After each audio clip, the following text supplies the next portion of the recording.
Well, Caissa K12 is a Memphis-based strategy firm serving public school districts, helping them boost student enrollment. And joining me today is Caissa K12 CEO Brian Stevens. Welcome back. Good to have you with us. Thank you for having me again. I appreciate it. And since you were here, your organization was recently featured in the New York Times for helping districts boost student enrollment as vouchers expand. How has that been going, and how are you able to achieve that? Well, I think the New York Times article is really just a sentiment of the times. School choice is on the rise across the nation, and they're just highlighting the fact that we've been doing this work for 10 years now, which started right here in our hometown of Memphis, Tennessee. Yep. Memphis-based, homegrown, right here.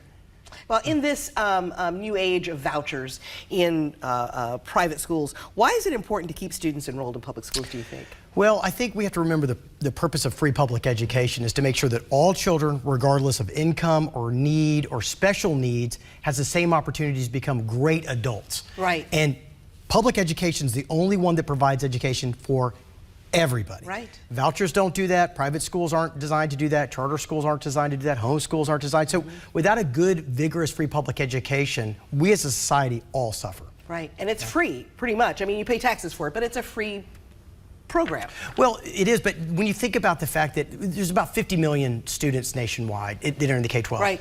Well, 15 million of those have special needs. Right. And if we don't take care of them and train them, like little Brian Stevens, who had a speech impediment. I had a speech impediment as a kid. I said, "File quacka." I got made fun of by my sister a lot.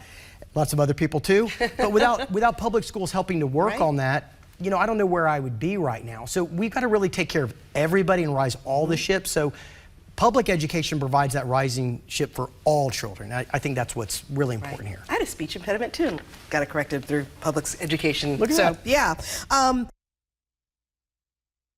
K-12 serve, and also have you? Which ones are the ones you've seen most impacted by what you all are doing, you think? Yeah, it's funny. School choice is really prevalent in Texas, in places like Texas, Florida, New Jersey. We've got a lot of clients in those areas. About 100 districts nationwide now, 26 states. And once again, I'm just so proud to be a Memphian and that we've started this here. I mean, I'm not trying to say we're Holiday Inn or FedEx or anything, but there is something in the water here to have great Memphians help service people, you know, across the nation right now with this. So it's a lot of fun. Well, let's talk about Memphis. How has Memphis been impacted by vouchers, and how have you been able to help them keep their students coming back? Well, the first real impact was the Achievement School District. I don't know if you remember this. Right, I do. A decade ago, that they had a lot of promises and not a lot of delivery. Exactly. We're going to take the bottom 5%, drive them to the top 10%. So a lot of students left our public education system, went to that, and really didn't get, according to the data, a better education. Right.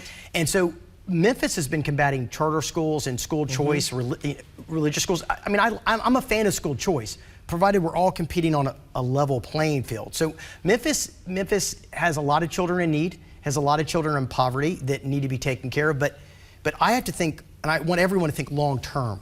Long term, we either service them now, provide them a great education now, maybe even extra resources, more resources, so they become a great member of society, with no one really like left behind, so to speak. And so, yeah, Memphis has lost thousands of students in this voucher program. It's estimated they're going to lose several more thousand. And I should say this about the voucher.